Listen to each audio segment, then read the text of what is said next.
안녕하세요, 여러분. 사이버 보안 얘기할 때 취약점 스캐닝이라는 말 진짜 많이 들어보셨죠? 근데 이게 그냥 스캔 버튼 하나 누르고 끝나는 그런 간단한 게 아니거든요.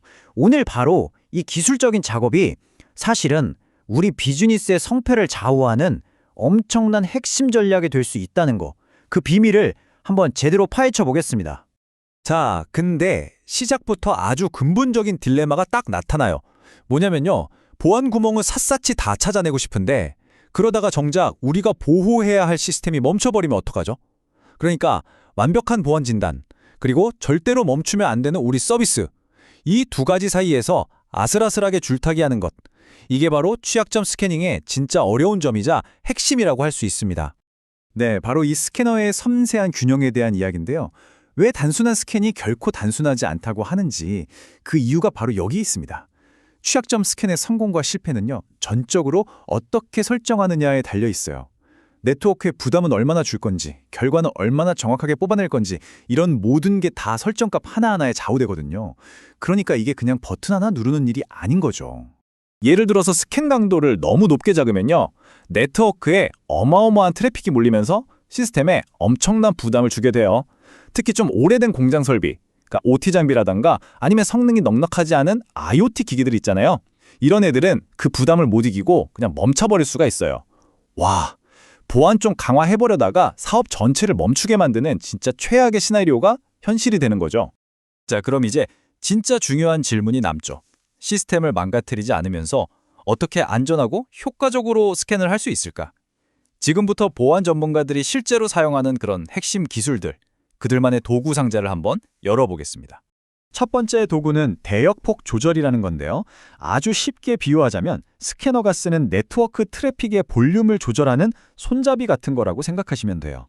이걸로 스캔 강도를 적절하게 조절해서 네트워크 전체가 다운되는 그런 끔찍한 사태를 막는 겁니다. 다음은 동시성 관리예요. 이름 그대로입니다. 동시에 몇 개나 스캔할 거냐, 이걸 관리하는 기술이죠.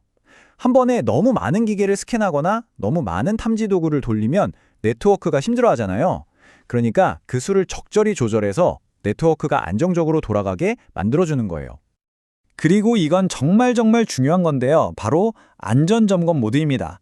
특히 지금 실제로 돌아가고 있는 운영 서버나 핵심 인프라를 스캔할 때는 이건 선택이 아니라 필수죠. 이 모드를 켜면 시스템을 불안하게 만들 수 있는 좀 과격한 플러그인들을 알아서 꺼줘요. 다시 말해서 보안 점검하려다가 의도치 않게 디도스 공격을 해버리는 상황을 막아주는 아주 핵심적인 안전장치라고 보시면 됩니다. 스캔을 언제 할지 이 스케줄만 봐도 이게 얼마나 전략적인지 바로 알 수 있어요. 보세요. 모든 시스템을 다 똑같이 대하는 게 아니에요. 제일 중요한 핵심 서버는 사람들이 안 쓰는 새벽 시간에 매일 돌리고 외부망은 주 단위나 분기별로, 그리고 개발 서버는 새로운 코드를 배포할 때마다 바로바로 돌리는 거죠. 이런 식으로 시스템의 역할에 딱 맞춰서 비즈니스에 미치는 영향을 최소화하는 게 진짜 중요한 포인트입니다. 자, 좋습니다. 이제 시스템 망가뜨리지 않고 안전하게 스캔하는 법까지 알았어요. 그래서 스캔을 딱 돌렸는데 와, 취약점이 무려 1000개가 나왔다고 칩시다. 자, 이제 어떡하죠? 이 1000개 중에 뭐부터 손대야 할까요? 바로 이 순간, 이 질문에서부터 스캐닝은 단순한 기술 문제를 넘어서서 아주 중요한 전략의 영역으로 넘어가게 되는 겁니다. 네, 단순한 IP, 그 이상을 봐야 한다는 거죠. 그 1000개의 문제를 해결하려면 우리는 먼저 눈앞에 있는 이 기기들이 그냥 IP 주소 덩어리가 아니라는 걸 알아야 해요. 우리 회사에서, 우리 비즈니스에서 얘네들이 각각 어떤 역할을 하고 얼마나 중요한지를 먼저 이해해야 한다는 겁니다. 이게 바로 자산 프로파일링의 시작점이에요. 이 문장 하나가 사실 모든 걸 말해줍니다. 외부에 공개된 금융 서버의 결함은 내부 테스트 장비에 있는 동일한 결함보다 무한히 더 중요하다. 그쵸? 똑같은 보안 구멍이라도 고객 돈이 오가는 서버에 있는 거랑 그냥 우리끼리 테스트하는 서버에 있는 거란 그 위험의 무게가 같을 수가 없잖아요. 하늘과 땅 차이죠.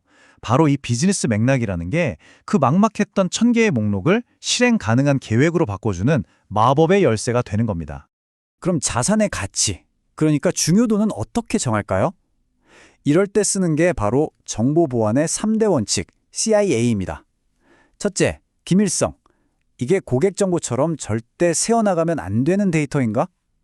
둘째, 무결성, 은행잔고처럼 데이터가 절대 위변조되면 안 되는가?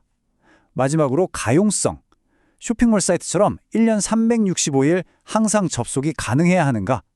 이 세 가지 잣대를 가지고 자산의 진짜 가치를 평가하는 거죠. 자, 이제 이론적인 점수를 진짜 현실적인 위험으로 바꿔보는 시간입니다. 바로 환경적인 맥락을 더해서 우선순위를 조정하는 거죠. 이걸 전문 용어로 환경 위험 스케일링이라고 부릅니다. 자, 한번 상상해 보세요. 스캔을 돌렸더니 국제 표준 점수 CVSS 점수로 9.8점이 나왔어요. 등급은 치명적. 와, 10점 만점에 9.8점이면 거의 최고 수준이잖아요. 이것만 보면 막 심장이 털컥 내려앉죠. 당장 하던 일 다 멈추고 이것부터 해결해야 할 것 같은 느낌이 확 들죠? 하지만 만약에 이 9.8점짜리 취약점이 있는 시스템이 외부 인터넷이랑은 완전히 단절되어 있고 아주 강력한 보안 장비들로 철통같이 보호받고 있다면 어떨까요? 기술적으로는 여전히 9.8점짜리 심각한 문제지만 이런 환경 덕분에 해커가 이걸 공격할 방법이 사실상 없는 거예요.